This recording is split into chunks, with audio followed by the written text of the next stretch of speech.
Samuel. Seguimos con los primeros capítulos.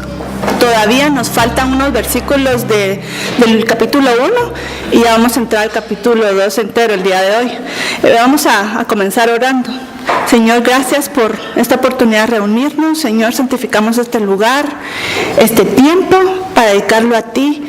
Señor, a tu palabra que es nuestro pan diario, nuestro pan que nos da vida, nuestro pan que nos da revelación.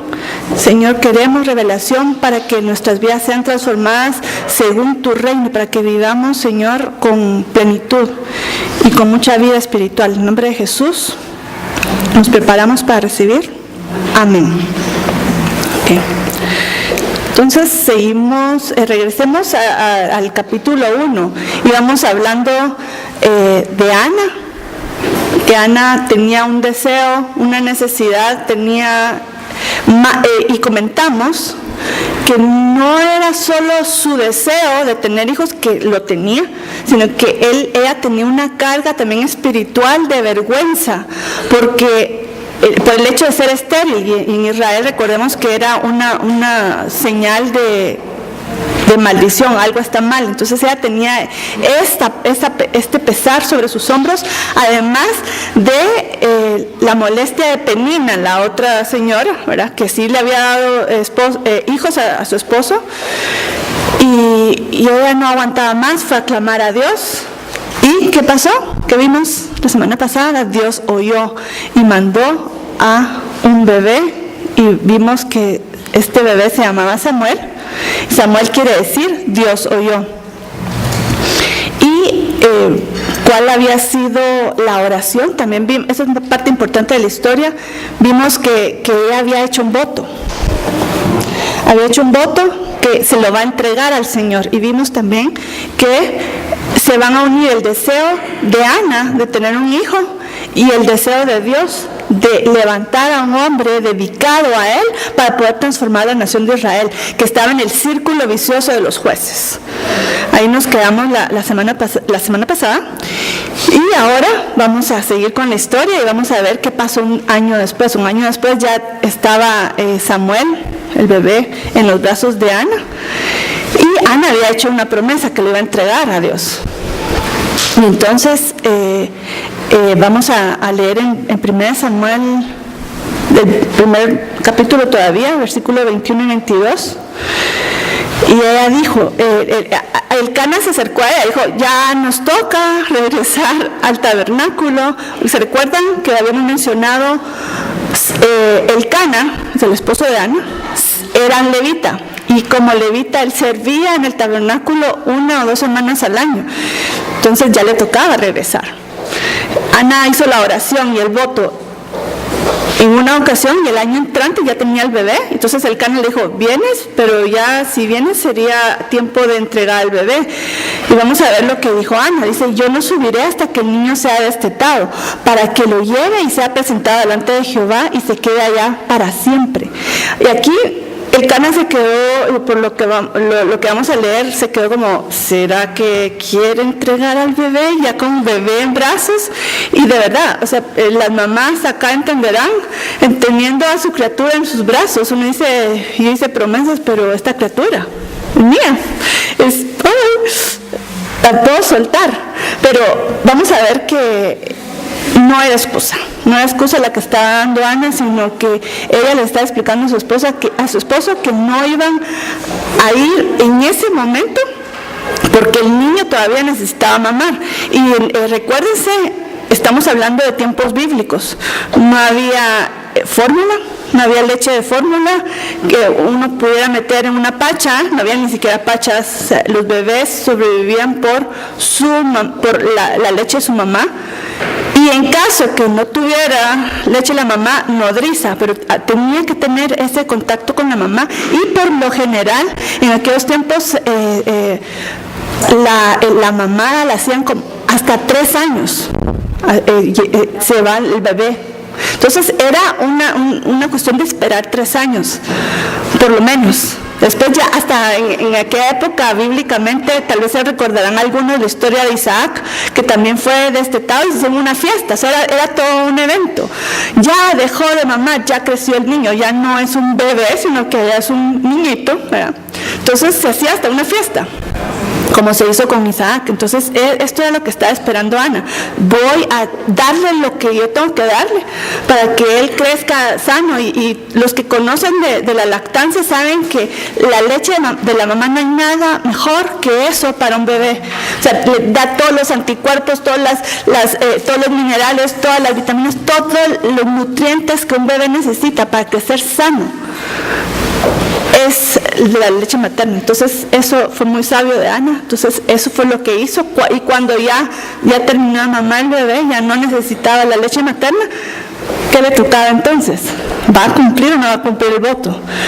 Así cumplió el voto. Imagínense tal cosa, o sea, llevar a su bebé, a su chiquito, a entregarlo. Ahora, solo, no sé si lo mencioné la vez pasada, pero sí es importante señalarlo, es que Ana no va a entregar a sacrificar a su hijo, sino que ella va a entregar a dedicar, que el niño dedique su vida, sus días al Señor.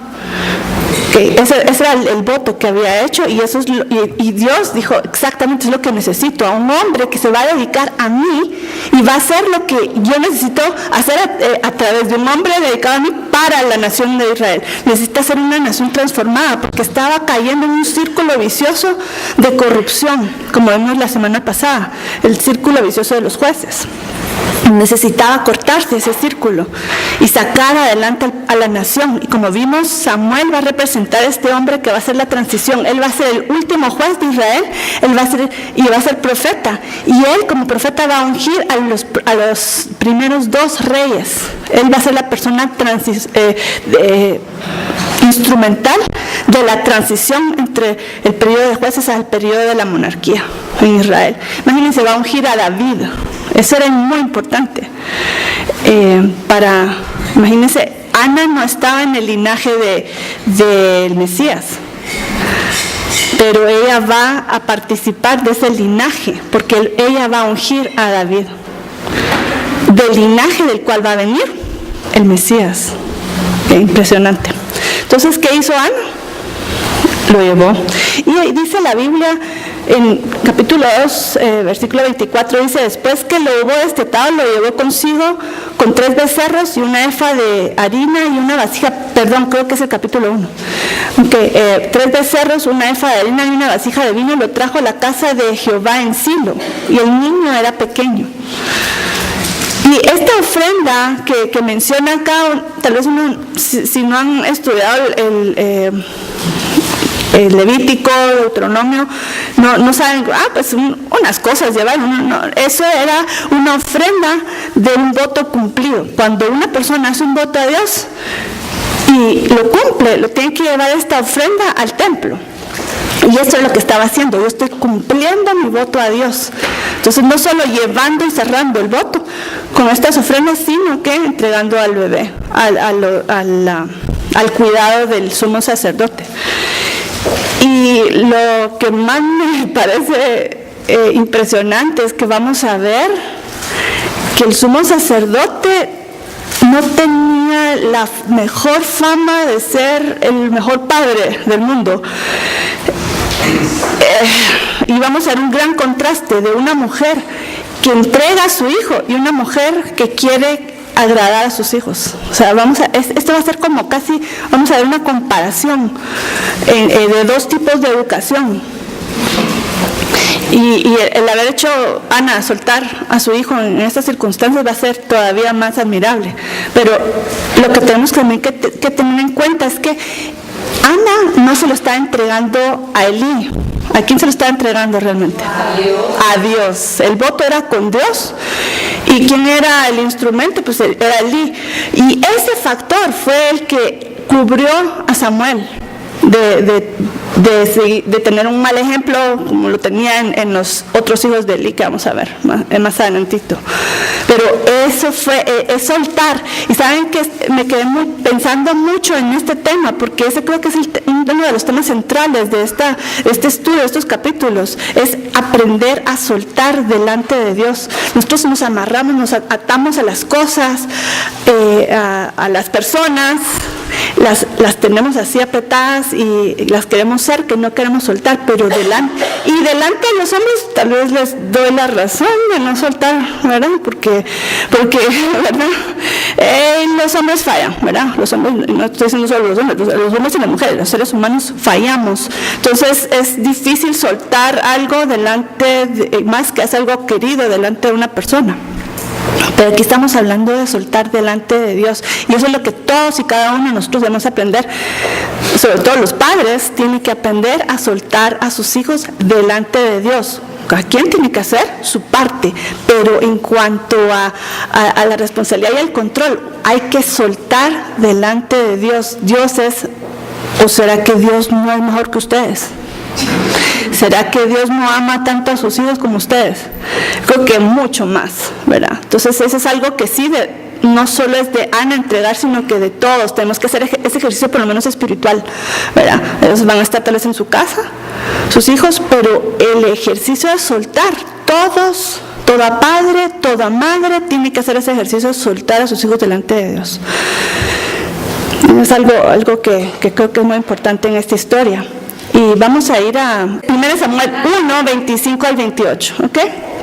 Entonces vamos a leer, dice: yo soy aquella mujer que estuvo aquí junto a ti orando a Jehová. Está hablándole a Elí cuando le llevó al niño.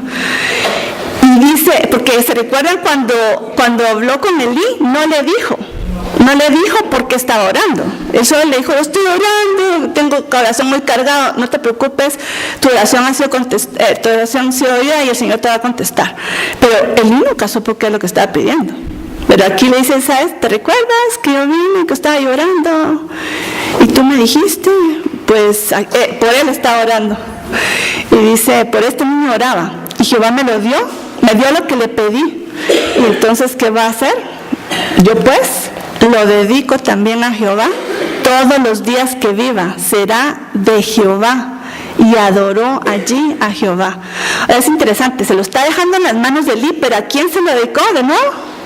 A Jehová, a Dios. A él se lo dedicó. Y después ahorita ya entramos al capítulo 2 y vemos un cántico. Y este es un momento difícil. Yo me imaginaba a Ana dejando al niño después de 3 años y piquito de estar con el bebé. Lo deja.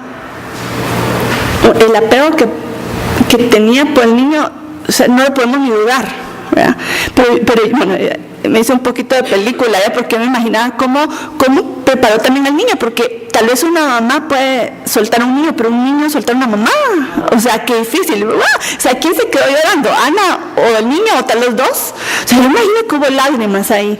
No fue, todo es un despego, un desprendimiento así estoico, sin ninguna lágrima. No puede ser, tiene que haber existió alguna lagrimita, un lloro, pero me imaginé, esta es un poco de mi impresión, me imaginé a Ana preparando al niño: mi amor, tú eres eres mi hijo, te amo, pero tú eres un niño especial. Dios te trajo a mi vida, pero estás dedicado a Dios. O sea, desde bebé ya le comenzó a decir: tú eres un niño especial que va a ser dedicado a Dios.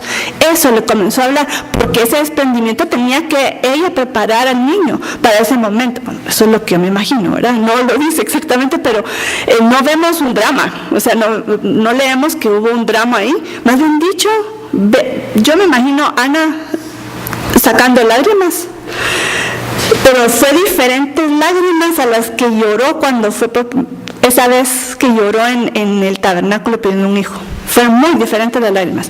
La otra era de desesperación, y estas eran de desprendimiento, pero también de gozo, de un niño que le fue dado, que le fue dado lo que pidió, y que ahora él va a cumplir un propósito especial en la historia de Israel.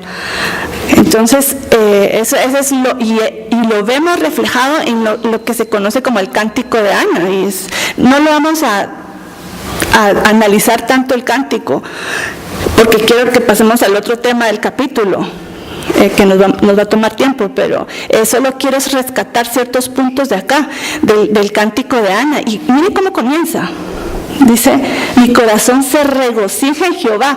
Leámosle en qué contexto lo está diciendo. En un momento en que ella está dejando a su hijo tan deseado en el tabernáculo. En ese momento de desprendimiento, ella está diciendo, mi corazón se regocija en Jehová. No lo podemos imaginar, es difícil imaginarlo, pero cuando ella hizo el voto y lo va a cumplir y sabe que esa entrega es buena, ahí es donde le entra un gozo. Y saben, o sea, tal vez no lo entendemos porque nosotros reímos cuando las circunstancias están buenas y lloramos cuando las circunstancias están malas. Pero en el Señor nos lleva a otros entendimientos que nos hace estar en paz en medio de la turbulencia. En medio de la tormenta estamos en paz. ¿Cómo es posible? Porque estamos en la paz del Señor. Si estamos sentados y afianzados en el Señor, las circunstancias no son las que van a determinar nuestro estado de ánimo. Y este momento era triste en un sentido humano, pero era el cumplimiento de la voluntad de Dios que va a traer una realización mucho mayor. O sea, yo creo que Ana experimentó una felicidad con su hijo que ninguna de las mamás que han tenido a sus hijos cerca lo han experimentado. Y aquí vemos a Ana que estaba regocijándose en el Señor en ese momento de entrega de su hijo. Igual eso no es solo, ay, Ana, qué extraña. Ay, también Pedro estaba riéndose y alabando en la prisión. ¿Tiene su sentido? Muchos ejemplos vemos en la Biblia en los que las personas están sobre las circunstancias. Y eso es algo que, por lo menos yo, deseo vivir. No es las circunstancias las que van a determinar mi estado de ánimo, sino que es en qué medida yo estoy en la voluntad de Dios. Eso nos lleva a otro plano. Ustedes han oído eso siempre desde niña me ha impactado, las historias de los mártires en el tiempo de Roma. No sé si han oído algo de eso, tal vez han visto una película, Ben-Hur, no sé, pero la persecución era tremenda, al punto de que los tiraban con los leones, que los quemaban en la hoguera, y la descripción, es que de verdad se me quedó aquí en la mente clavada, oyendo o leyendo yo las historias de los mártires, que la descripción era la siguiente: estas personas injustamente estaban siendo puestas en hogueras, los clavaban o los amarraban a un palo, ponían leña abajo y les prendían fuego, eran quemados vivos. ¿Ok? Si eso no es una historia de terror, yo no sé qué es, ¿verdad? Una historia de terror. Es horrible la descripción. Pero de repente vemos al final a unas personas viendo al cielo, sonriendo y alabando a Dios. O sea, tiene todo ese sentido. Porque ellos ya llegaron a otro plano de realidad, donde el Señor, yo no sé, puede ser que hasta les quite el dolor físico, pero están viendo al Señor y suben a la presencia de Dios antes de que sus cuerpos mueran, casi. Es algo así, pero eso es deseable. Ese gozo en medio de las circunstancias difíciles, eso es por lo menos yo lo deseo. Porque las circunstancias no tienen que determinar nuestro estado de ánimo, digamos, o nuestra expresión de gratitud, gozo. Bueno, entonces eso me impresionó mucho del inicio. Entonces, sigamos leyendo un poquito del cántico de Ana. Dice, mi corazón se regocija en Jehová, me alegraré en tu salvación. No hay refugio como el Dios nuestro. Y también, si ustedes lo leen detenidamente, van a ver que ella da muchas gracias al Señor porque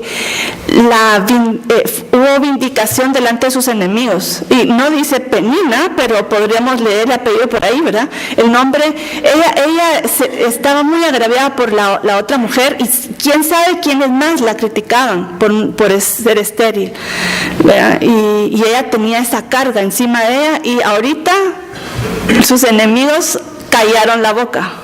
Y ella dice: gracias, Señor, por esto, porque yo no tenía que estar sufriendo este ataque de mis enemigos, la llama, ¿verdad? Que me estaban haciendo quedar mal cuando no tenía por qué quedar mal. Y yo fui vindicada por ti y salvada de mis enemigos, de la boca de mis enemigos. Es lo que ella canta.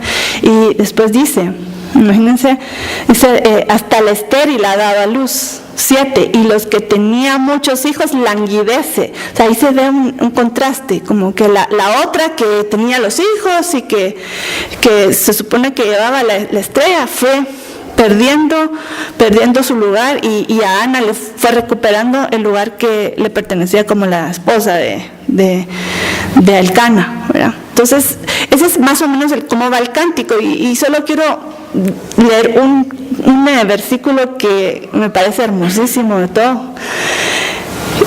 Dice: porque de Jehová son las columnas de la tierra, y él afirmó sobre ellas el mundo. Me gusta este versículo porque esos son los versículos que algunos críticos de la Biblia toman como para decir: ve qué mal estaba, la Biblia está muy perdida, porque nosotros en esta era moderna sabemos que el mundo no es plano, sino que es redondo, y nada de que estás encima de las columnas, ¿verdad? ¿De qué columnas? ¿De qué? Lo que la gente no sabe es que la Biblia a veces es figura, habla en forma figurada, ¿cómo se llama esto? Literal, gracias. Literal, no es literal, exacto. Como por ejemplo, cuando Jesús dice: yo soy la puerta, él es una puerta. No, es figuradamente, es una puerta. Vosotros sois la luz del mundo. ¿Y de dónde?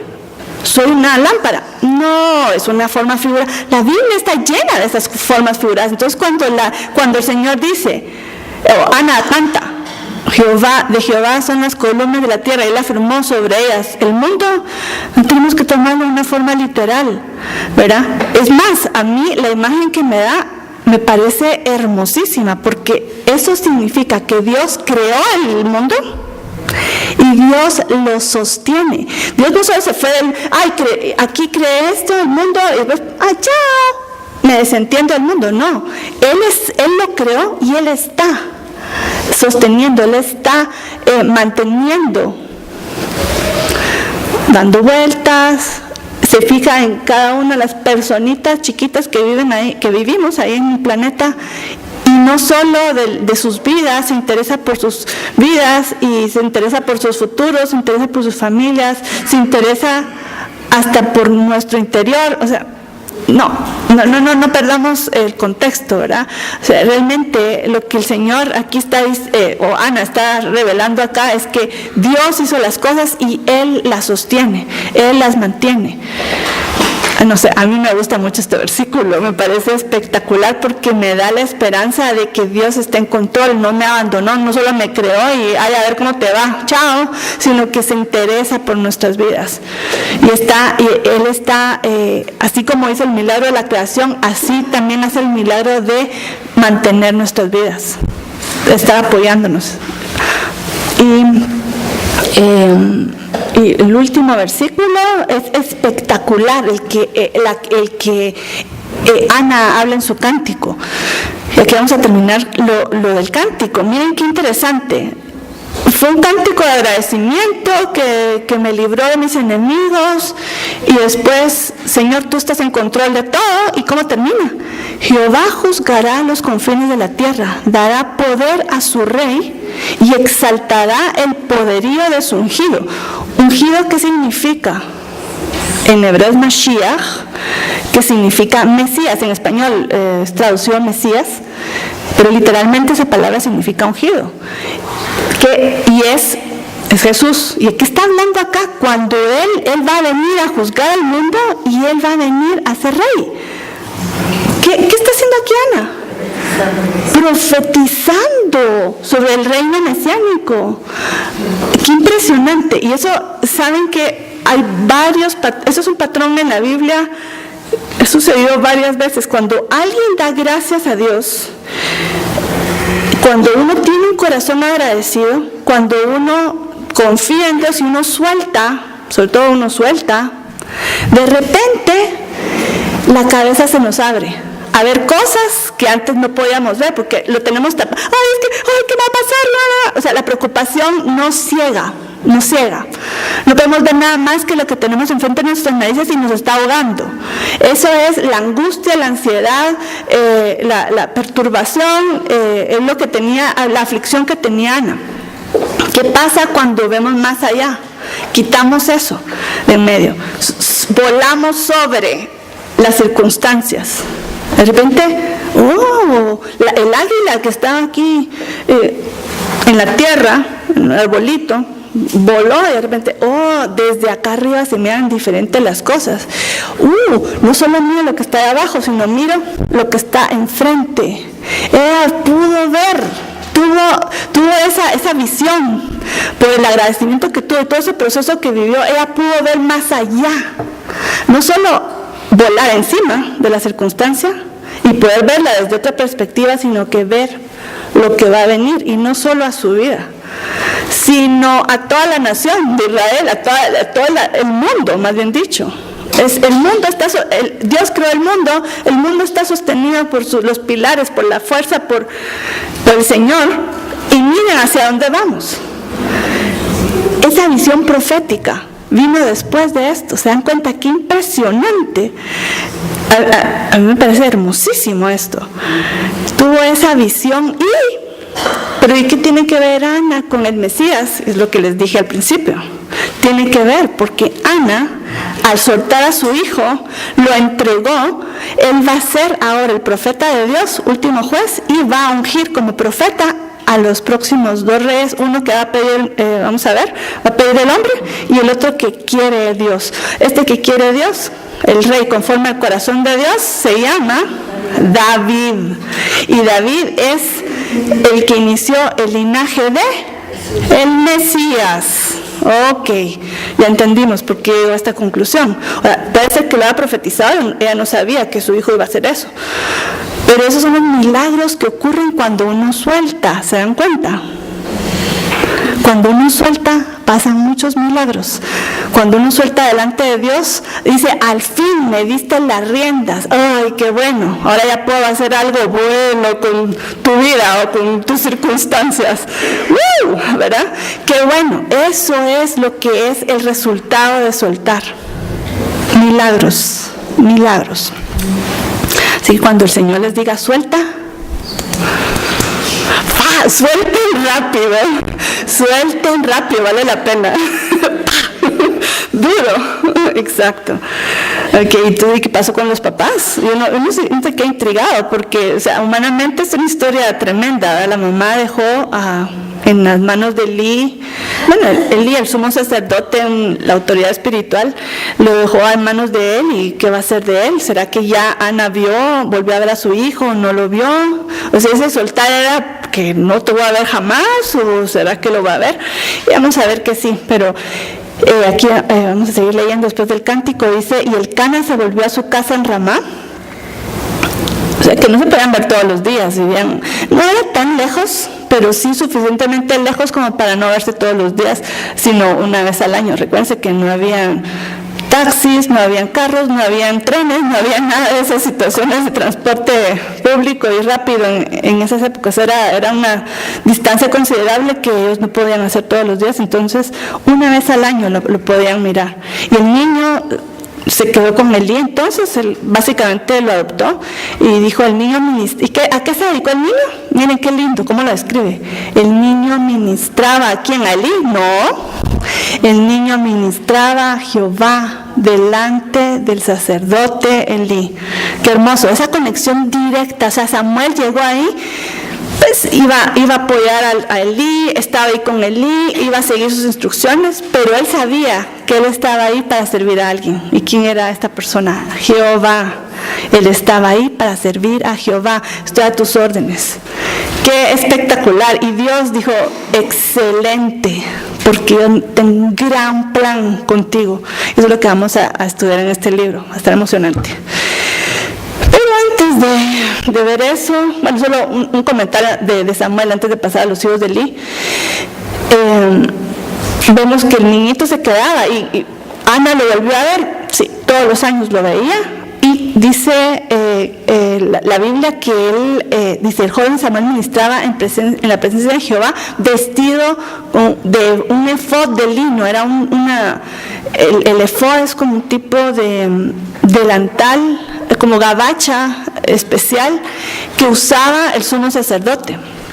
Ahora, él no iba a ser sumo sacerdote porque él era de la línea de Leví, pero no de los sacerdotes que podían servir como sumo sacerdote. Es algo extraño que él tenga un efod, pero imagino que Elí lo acogió como su hijo. Quienes iban a ser los sumos sacerdotes eran los otros hijos.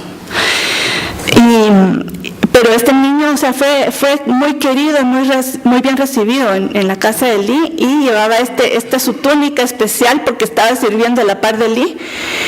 Y miren lo que dice también de la mamá. Dice, le hacía a su madre una túnica pequeña cada año. ¡Qué ternura! Imagínense la mamá, bueno, ya voy a ¿qué tamaño tendrá? Imagino que habrá crecido un poquito, se lo va a hacer un poquito más grande cada año. Este corazón de madre se goza. Imagínense, qué tremendo, o sea, como triste a la vez uno siente ese desprendimiento, pero a la vez ese gozo de mi hijo está ahí sirviendo a Dios. O sea, no puede estar en mejor lugar, en mejor posición de servir a Dios. Ese desprendimiento es bien duro en el corazón de una madre, pero el resultado es milagroso. Milagroso, o sea, lo que el Señor va a hacer con este niño que fue soltado, ¿verdad? Y dedicado a Él. Entonces la mamá le llevaba su trajecito todos los años, y dice, y Elí es muy lindo esto también, porque cuando imagino que ya Elí estaba disfrutando de tener a esta compañía que se llamaba Samuel, ¿verdad? Este niñito lindo con él sirviendo, y cuando llegaba Ana, él veía todo esto, así la mamá le trae su túnica y él fue desprendido, y el corazón de él fue tocado, y él cuando vio a Ana de nuevo le dijo, Jehová te dé hijos de esta mujer en lugar del que pidió. Eso le está hablando a Elcana. Elí le dijo a Elcana, el esposo de Ana, le dijo, Jehová te dé hijos de esta mujer en lugar del que pidió. El que pidió y que fue entregado, ¿verdad? Pidió con voto de entrega. Entonces, ¿cuál fue el resultado? No más le dijo esto, Elí, y próximo año trae a otro hijo, y después otro hijo, y después otro hijo. Tuvo 3 hijos y 2 hijas, dice la Biblia, Ana, después de Samuel. Y aún así siguió yendo todos los años, y todos los años le llevaba su trajecito a Samuel, conforme iba creciendo, ¿verdad? Pero imagínense qué historia más especial, ¿verdad? Y el Señor la bendijo a Ana y a Elcana con más hijos.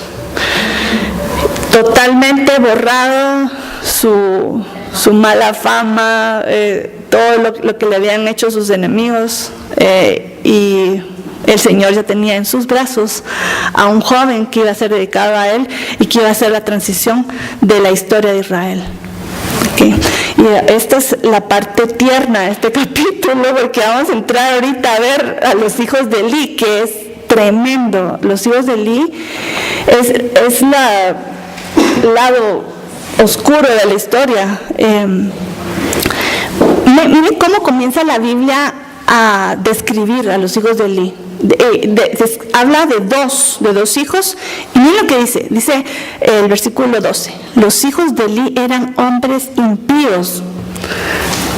¡Wow! ¡Qué palabra más fuerte! ¿Verdad? Y eso no se queda ni corto a como lo dice en hebreo, que vamos a ver en un segundo. Dice, los hijos de Eli eran hombres impíos y no tenían conocimiento de Jehová. Esto es como para quedarse así como, ¿qué? O sea, un momentito, pausa. ¿Qué significa esto? Ellos eran, los hijos de Eli eran los que estaban, eran los sacerdotes del tabernáculo. Ahí estaban sirviendo y eran hombres impíos. Y peor todavía, no conocían a Jehová. O sea, es como, ¿qué estamos hablando? Y esto me recordó cuando lo estaba leyendo hace años, salió en el diario, estaba leyendo y en una esquinita, sí, hasta lo recorté, no sé qué hice con el recorte, pero imagínense lo que decía: teólogo dice que no cree en Dios, es ateo. Teólogo no cree en Dios. O sea, ¿qué es eso? Es como que un abogado no cree en las leyes, como un doctor no cree en la medicina. O sea, ¿qué estamos hablando? No es una locura, es una locurísima. O sea, ¿cómo va a creer un sacerdote que no tenía conocimiento de Dios? O no conocía la Biblia, o no lo conocía, no tenía relación con Dios, pues por ahí vamos. O tal vez todos juntos, todo lo demás. ¿Verdad? O sea, ¿qué es esto? ¿Qué está pasando acá? ¿Verdad? Pero esto es como, nos tiene que chocar, este versículo y los versículos que vienen adelante también nos tienen que chocar. O sea, ¿cómo es posible? Un sacerdote que era un hombre impío y un sacerdote, o dos sacerdotes que no tenían conocimiento de Jehová. Impresionante, pero miren cómo lo describe la Biblia. En hebreo usa una palabra muy interesante, que es traducida como hombres impíos, pero miren lo que dice Benei es hijos, ¿okay? Benei, Belial, porque tal vez Belial me suena, ok, vamos a ver qué significa. Benei, hijos, Belial significa sin valor, buenos para nada, malignos, destructores. Bueno, ustedes escojan cualquier traducción que quieran escoger, porque esos son, cuando uno se encuentra una palabra, uno la puede buscar en hebreo qué significa, las diferentes formas posibles de traducirla. Impíos, sin valor, buenos para nada, malignos, destructores. ¿Cuál escogerían ustedes? O sea, yo creo que este impíos es el más light que se encuentra en la lista, ¿verdad? ¡Qué tremendo es esto! Pero esa es la descripción que la Biblia hace de estos hombres, que eran los sacerdotes, uno de los cuales iba a ser el próximo sumo sacerdote. Díganme si Dios no le urgía a un profeta que cambiara la historia de Israel ya, ¿verdad? Porque esto era lo que venía en cola. Ahora, vamos a ver otra situación, porque uno dice, estos son los hijos, ¿y dónde está el papá? Se pregunta uno, ¿verdad? ¿Y el papá? ¿Quién está a cargo de esta situación que puede arreglarla? También ese era el problema, ¿verdad? Y eso es lo que vamos a analizar. Pero, ¿por qué la Biblia lo llama impío? Y no que solo suelta la palabra y lo deja así en el aire, sino da unos ejemplos. Y comienza escribiendo. Vamos a leer en 1 Samuel 2, del 13 al 15, y dice: era costumbre de los sacerdotes con el pueblo que cuando alguno ofrecía sacrificio, venía el criado del sacerdote mientras se cocía la carne, trayendo en su mano un garfio de 3 dientes, y lo metía en el perol o en la olla o en el caldero o en la marmita, y todo lo que sacaba el garfio el sacerdote lo tomaba para sí. O sea que llega, solo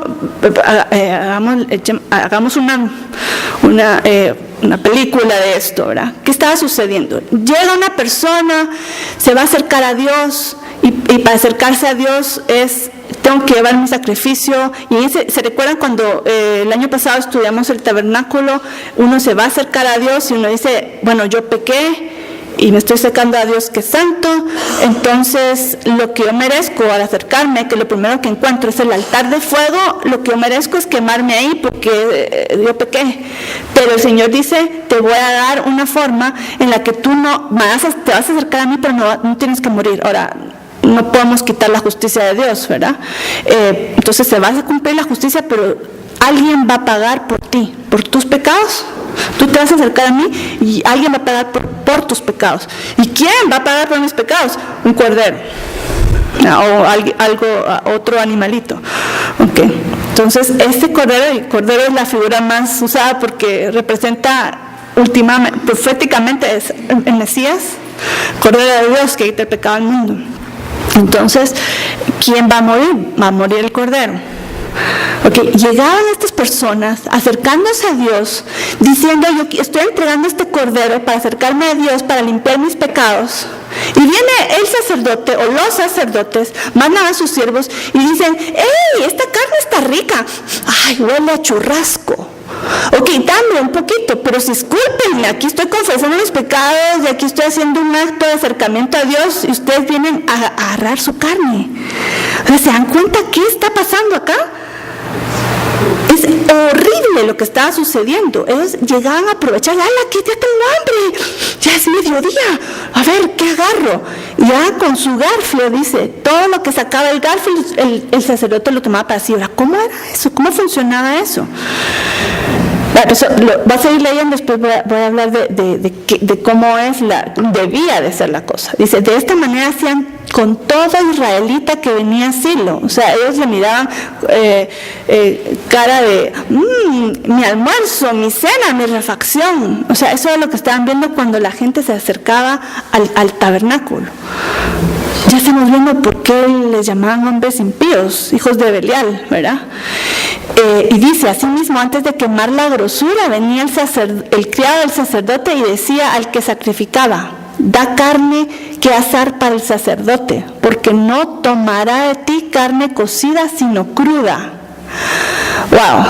Demasiado que analizar acá. Comencemos cómo era la situación. En Deuteronomio 18, del 1 al 5, el Señor dice: la carne, parte de la carne de los sacrificios va a ser dada al sacerdote, pero no era cualquier pedazo de: ay, a mí me gusta el lomito, a mí me gusta la pata, yo no sé qué les gusta, pero escojan, ¿verdad? No era de escoger. El Señor decía: yo quiero las entrañas.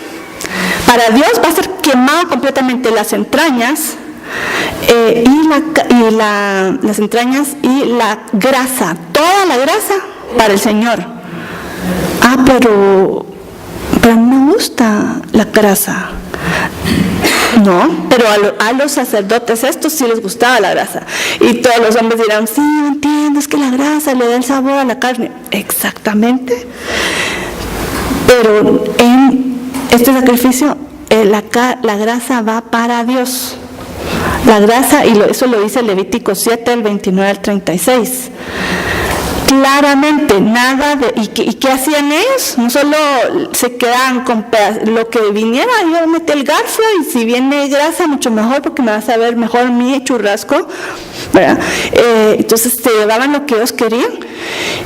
Sí, no que además decían: no la queremos cocida, sino que cruda. Ahora, ¿cruda qué se les hace? Sangre, con sangre también. Es que ya muy cocida, ya es como que suela de ¿qué dicen? Suela de zapato.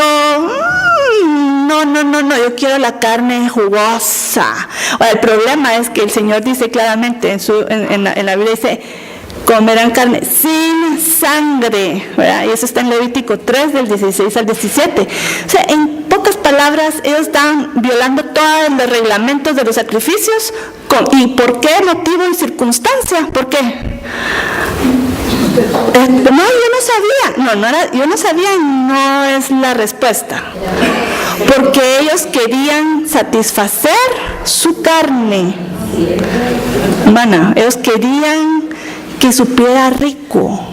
Entonces ellos están viendo los sacrificios no como un medio por el cual los israelitas van a acercarse a Dios, sino que ellos están viendo su sacrificio como su lonchera personal, su barbacoa, su churrasco. Era desagradable en sumo grado.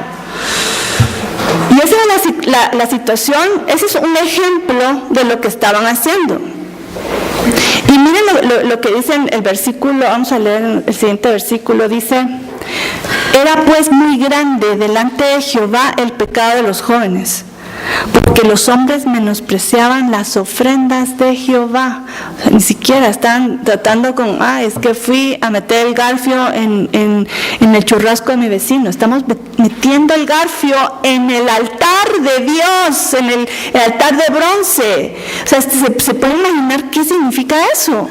De verdad, es una aberración lo que estaban haciendo. Y ¿qué les importaba? Si yo quiero mi pedazo de carne, y mejor si es con grasa y jugosita, ¿verdad? No. Y porque las personas les decían, imagínense la gente que iba a ofrecer el sacrificio, les decían, pero mire, no, porque imagínense, estas personas llegando, querían acercarse a Dios, querían que sus ofrendas fueran aceptadas delante de Dios, y de repente ven esto, y dicen, no, pero espérese, tiene que terminarse de cocinar. No, yo lo quiero fresco, no lo quiero cocinado. Imagínense el efecto que tenía en los oferentes, aparte de la ofensa delante de Dios, y el mal ejemplo que estaban dándole al pueblo. O sea, de todos los lados que quisiéramos verlo, era una aberración lo que estaban haciendo. Y la Biblia acá lo describe, era muy grande delante de Jehová el pecado de los jóvenes, y porque los hombres menospreciaban las ofrendas de Jehová. Ahora, nos preguntamos, estos eran los sacerdotes hijos de Elí, ¿ok? Los hijos de Elí estaban haciendo esto. ¿Dónde está el papá? ¿Verdad? Nos preguntamos. Bueno, y el papá, cuando leemos la historia, nos damos cuenta que era una buena persona, ¿verdad? Vamos a analizar, pero era una persona que conocía la ley, que conocía su rol que tenía que jugar, pero estaba viendo que estaban pasando estas cosas, o tal vez como que no estoy viendo, no sé qué pasó, no vi, no quise ver, ¿verdad? No quería ver, pero la gente se llegaba a quejar con él. Pero Elí, sabemos que tú eres una persona buena, pero ¿por qué estás permitiendo tal cosa? Mira lo que están haciendo sus hijos, tus hijos están haciendo. Ahora veamos qué hizo Elí cuando oía estas quejas, ¿verdad? Entonces lo regañó, ¿verdad? Niños, vengan para acá, ¿verdad? Y miren lo que les dice. ¿Por qué hacéis cosas semejantes? Porque oigo de todo este pueblo vuestros malos procederes. No, hijos míos, porque no es buena la fama que yo oigo. Pues hacéis pecar al pueblo de Jehová. O sea, él estaba muy consciente. Ahora, ¿cuál fue el tono? Es como un niño, imagínense un niño haciendo la peor travesura, o más bien dicho una gran ofensa a alguien. Ay, nene, no haga eso, ¿verdad? Así se me hace como que lo que estoy leyendo. Nene, no haga eso. Eso no es bonito. Vamos a quedar mal delante de la gente. ¿Te das cuenta? Iba a decir la gente. ¿Qué es esto? O sea, esto que en la justicia de Dios, ¿qué era lo que ameritaba que pasara? Tal vez, si tengo demasiada misericordia, un chance les doy para que se arrepientan. Y después, fuera de acá, si no van a acatar las leyes de Dios, ¿perdón? El error inicial es que les pregunte por qué lo hacen, cuando él lo sabe, cuando Dios debería saber. Exacto. Pero es tremendo. O sea, uno dice, pero ¿qué le pasó a Elí? Y ese es parte del problema, que él él los corrigió. Nenes, no hagan eso. Y algo muy serio es esto que dice al final: no es buena fama lo que yo oigo. O sea, aquí no está diciendo están haciendo una aberración delante de Dios, están jugando con Dios, están ofendiendo a Dios. Lo va a decir en cierta forma después. Pero es una actitud como, ¿qué pasó acá? O sea, y para llegar a este colmo de lo que estamos viendo es que Elí dejó pasar, y vamos a ver, solo tengo que decirlo porque la Biblia lo menciona y creo que es bueno entender el contexto, pero aquí vamos a ver a un Elí que está viejo. La Biblia lo dice, Elí estaba viejo, entonces él ya estaba cansado, él ya no, si no estaban sus hijos, ¿quién iba a tener que hacer todo este trabajo? Era él. Ay, no quiero. Y también otra descripción que vamos a ver de Elí era que era un hombre obeso. Ahora, cuando uno lee de la grasa que comían, entonces ya sabe uno de dónde viene esa grosura. Y también vimos en cuando Ana estaba llorando, dice que estaba sentado. Ustedes leen la descripción del tabernáculo, nunca van a encontrar una silla. Y de repente vamos ¿sentado en dónde? En el piso tal vez, no, sentado. ¿En dónde? No había sillas, pero él estaba sentado. Ok, extraño. Y cuando, bueno, no me voy a adelantar, pero vamos a ver otra descripción donde lo vamos a volver a encontrar sentado. Y la Biblia no lo dice solo por casualidad, es que nos debe saltar en la cara. Está sentado, pero ¿cómo está sentado en el tabernáculo? Es una figura extraña. ¿Qué hacía eso? Es como que si aquí delante una bicicleta aquí. ¿Para qué está una bicicleta acá? O sea, no, está fuera de lugar. Ustedes van a entrar y van a una bicicleta. ¿Qué hace esa bicicleta ahí? O sea, es igual, la silla en el tabernáculo. ¿Qué hace una silla en el tabernáculo? Es lo que nos tienen que chocar. No tiene que haber una silla en el tabernáculo, pero el hombre era viejito, bueno, tal vez por viejito, consideración, ¿verdad? Pero era porque, sobre todo era porque era obeso. Porque comía grasa, que él sabía que sus hijos agarraban y que él también lo servían a la mesa y él lo comía. Ok, entonces era cómplice también. Entonces aquí nos estamos viendo un panorama tremendo de Elí y sus hijos. O sea, ¿qué está pasando? Y vamos a seguir leyendo acerca de ellos, pero mire, permítame. Okay, ahora vayamos al versículo 25. Y miren lo que dijo Elí. Dice, si pecare, esa es la reprimenda que él está haciendo a sus hijos. Dice, si el hombre pecare contra el hombre, los jueces le juzgarán. Mas si alguno pecare contra Jehová, ¿quién rogará por él? O están diciendo, niños, o sea, hijos míos, su pecado va en contra de Dios. O sea, están ofendiendo a esta gente que está haciendo las ofrendas, le está dando mal ejemplo, pero sobre todo están pecando contra Dios. Entonces Elí está consciente de esto y le está diciendo, niños, pongan atención, ¿quién va a velar por ustedes? Estamos haciendo algo malo, ¿verdad? Y después dice, ¿qué fue la reacción de los hijos? No oyeron la voz de su padre. Y miren lo que dice después, porque Jehová había resuelto hacerlos morir. Tengo que detenerme acá porque uno dice, ay, es culpa de Dios, qué malo, es que Dios ya lo había dispuesto. ¿De verdad? ¿De verdad creen ustedes eso de Dios? O sea, lo tengo que decir, pero, o sea, es como un poco, ¿por qué lo tengo que explicar? Pero lo tengo que explicar porque yo lo he oído muchas veces, pues que Dios ya había dicho, Dios endureció el corazón de Faraón, entonces Dios tiene la culpa, ¿por qué lo endureció? Y ustedes no leyeron todos esos capítulos donde dice, el Faraón endureció su corazón, Faraón endureció su corazón, y después Dios endureció el corazón de Faraón. Se saltaron esos capítulos. Dios cuando ya endurece, cuando ya toma esas decisiones, es porque ya llegaba al colmo de la maldad en el cual ellos no se iban a arrepentir. Ok, eso es ya el colmo. Cuando leemos que Dios hace eso, es porque ya llegó al colmo.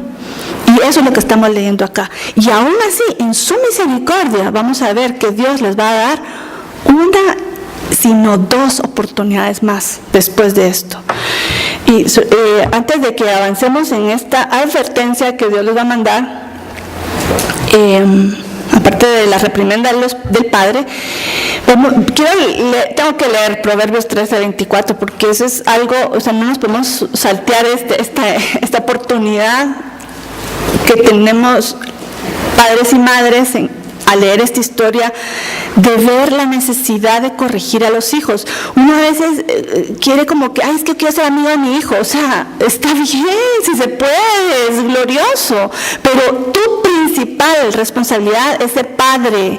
Y padre y madre significa tienes que disciplinar a tus hijos si lo necesitan. No quiere decir que sean ogros y lo tienen que hacer en el orden de Dios, pero ellos necesitan, su principal responsabilidad es enseñar a los hijos a obedecer. ¿Cuál es el mandato de Dios hacia los hijos? Obedecer a los padres. Obedece, hijo, obedece a tu padre y a tu madre. Honra a tu padre y a tu madre. Desde que nacen hasta que ya son responsables ante la ley de Dios, eso es todo lo que ellos tienen que aprender. Tu papá dice que no, pero es que ¿qué? O sea, no hay qué. El papá dice esto, la mamá dice esto, eso se hace, porque ellos necesitan aprender esa obediencia. Ahora, les voy a decir, ¿cuál es el beneficio de ellos? Si ustedes le enseñan a sus hijos a obedecerlos a ustedes, que ustedes son injustos, y a veces dicen, ay, ¿será que me tienen que hacer caso? Porque yo me equivoco. Pues sí, ustedes se equivocan, pero su principal deber como padre y madre es que sus hijos aprendan a obedecer, y cuando ellos pasen ya a estar bajo la ley de Dios, ya van a saber obedecer. Entonces pasan naturalmente a obedecer a Dios. Fácil o no, ¿verdad? Entonces ustedes háganle la vida fácil a sus hijos y enséñenles a obedecer. ¿Se van a equivocar ustedes? Sí, que son humanos, pero lo más importante es que ellos aprendan a obedecer. Después Dios se encarga de todas las demás cosas, ¿ok? Eso es lo principal. ¿Y qué dice la Biblia? Proverbios 13:24 dice: el que detiene el castigo a su hijo aborrece. O sea, si ustedes no disciplinan a su hijo, ¿qué lo están haciendo? Lo están aborreciendo. Qué palabras más fuertes, ¿verdad? Pero eso es lo que dice la Biblia. El que detiene el castigo a su hijo aborrece, más el que lo ama desde temprano lo corrige. Sí, eso es, todavía no lo tenía Lee en su canon de escrituras, pero eso es algo que nosotros tenemos disponible y pongamos atención. Amemos a los hijos. A veces los hijos van a decir, es que te odio. No importa, porque ustedes lo aman. Aunque ellos, y eso déjeme decir, es tan temporal. Después le decir, mamá, gracias porque me disciplinaste, porque eso me ayudó en la vida. Aunque por un tiempito me caíste muy mal. Pero ya maduré, ya entendí, ¿verdad? Y eso es, pero si los dejan hacer, se la van a hacer muy difícil a los hijos, de verdad. Hay que amarlos. Sigamos con la historia de Samuel. Y vamos a ver que el Señor en su misericordia va a mandar a un profeta. Ni siquiera se menciona el nombre del profeta.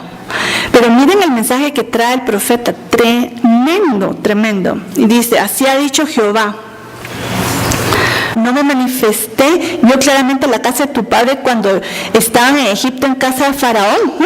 Se remontaron hasta Éxodo. Yo le escogí por mi sacerdote entre todas las tribus de Israel para que ofreciese sobre mi altar y quemase incienso, llevase ephod delante de mí, y di a la casa de tu padre todas las ofrendas de los hijos de Israel. Aquí el Señor está diciendo, tu familia es especial, Elí. Tú vienes del linaje de Aarón. No, ni siquiera de todos los levitas, de entre los levitas, esta familia especial que va a servir con los sacrificios. No todos los levitas podían hacer los sacrificios, no todos los levitas podían comer de los sacrificios, la parte asignada, no todos podían. Bueno, sí lo compartían, los sacerdotes compartían con los demás, pero ellos eran los que lo recibían, ¿okay? Y quienes hacían los sacrificios, solo los descendientes de Aarón.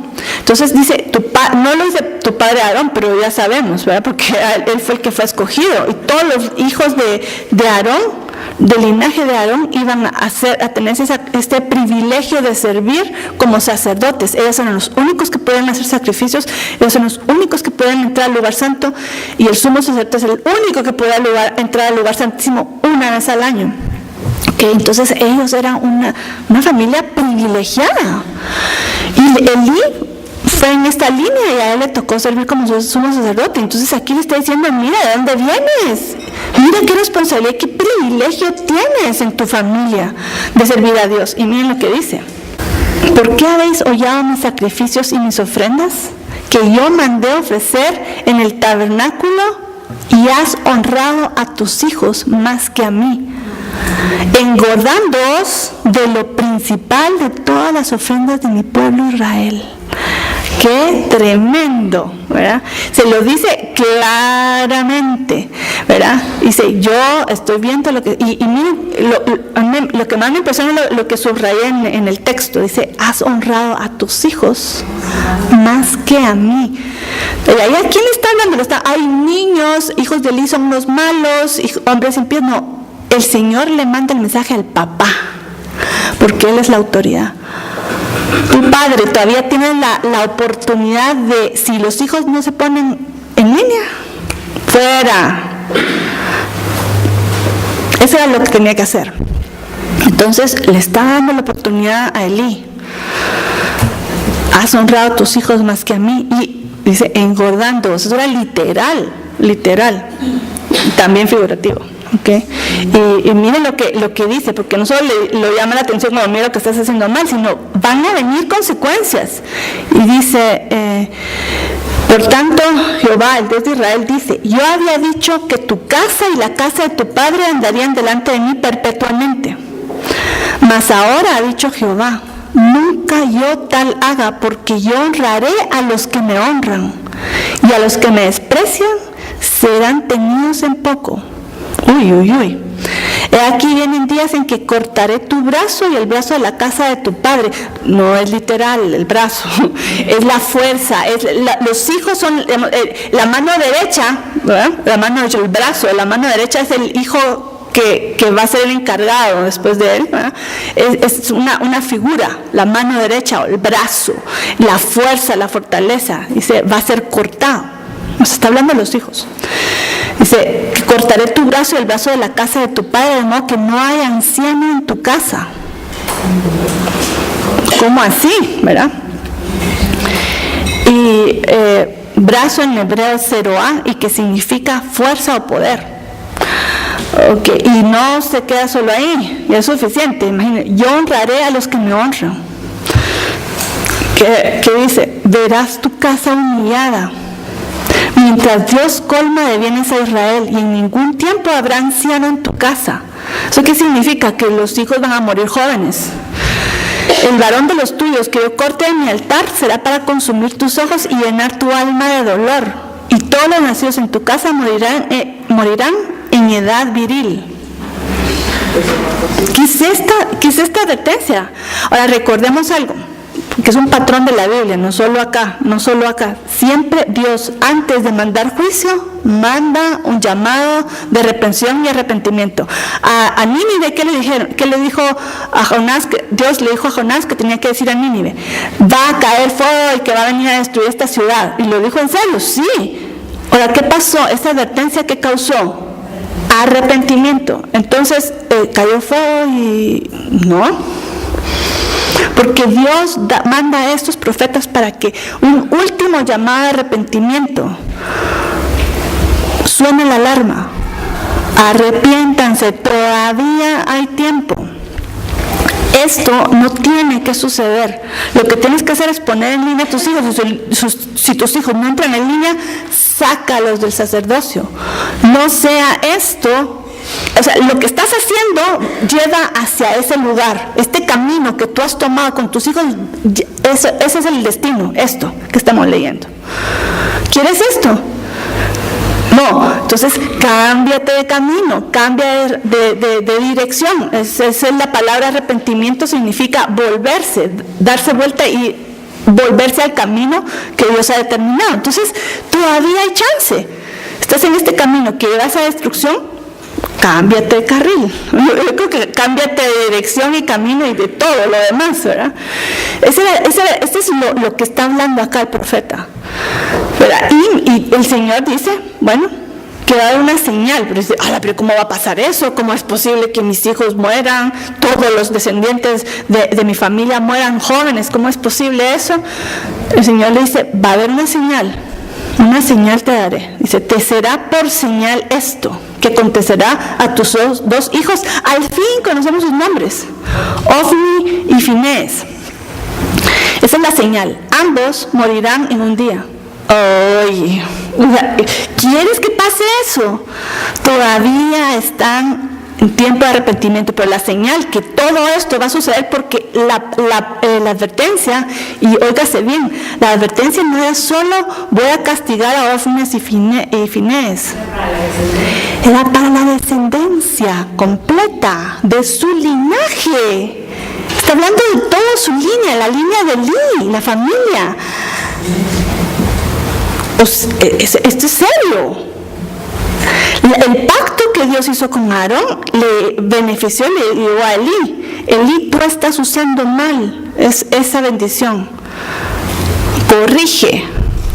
Y no es solo cuestión de los hijos de Ofni y Finés, no solo es de estos dos niños, jóvenes, hombres, sino es de toda la descendencia que sigue. Tremendo. Ahora, solo antes de seguir adelante, veamos qué significa Ofni y Finés, es que me sorprendió. Ofni es que pelea con puños, alguien peleonero, peleonero, boxeador casi, así podríamos ponerle. Y Finés, boca de serpiente, no sé qué nombres tan horribles, ¿verdad? Bueno, dejémoslo ahí. Ahora, y la Biblia sigue la narrativa y de repente menciona a Samuel. ¿Qué es esto? Es tremendo.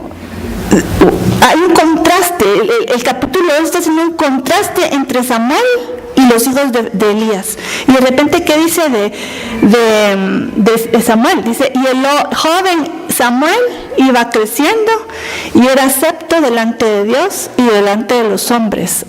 ¡Wow! ¡Qué contraste! Era acepto, fíjense, pues, delante de Dios y delante de los hombres. ¿No les recuerda algo esto? Esta frasecita, ¿verdad? En los evangelios apareció algo similar, referente a Jesús. Decía, y Jesús crecía en sabiduría y en estatura, en gracia para con Dios y con los hombres. Qué hermoso, ¿verdad? Es la figura del Mesías. No es que Samuel iba a ser el Mesías, pero él iba a hacer la transición hacia este rey que Dios va a escoger, de cuyo linaje va a venir el Mesías. Es el contraste que vemos en este capítulo. Ahora, recordemos, esta advertencia que Dios le dio a Elí es para que actuara. Y Dios no ejecutó su juicio inmediatamente. Pasaron años después de esta llamada de atención. Y todavía, de verdad, último llamado en el capítulo 3 lo vamos a leer. Y va a tener que ver con Samuel. O sea, vemos este contraste de bondad y impiedad en este capítulo. Los hijos de Elí impíos, Samuel, un hombre dedicado a Dios, que agradaba a Dios, que agradaba a los hombres. Sabemos este contraste y de repente el capítulo 3, en la próxima clase vamos a ver que Dios le va a hablar a Samuel y le va a dar un último mensaje a Elí. Y después, en los siguientes capítulos, vamos a ver cuál fue la consecuencia de esto. ¿Okay? Pero yo quiero que quede claro que Dios da advertencias y no es como una condena, ¿okay? Es una advertencia porque todavía, mientras que podamos respirar, todavía tenemos tiempo de arrepentirnos y cambiar esa dirección. Es decir, cámbiate de carril, cámbiate de camino, eso es todo lo que tienes que hacer, pero si seguís en este camino, hacia allá vas. Eso es cuando leemos esto, no fue como pobrecitos que podían hacer, no, sí podían hacer mucho, ¿verdad? Dios obliga a alguien de ustedes, ¿le obligó a algo?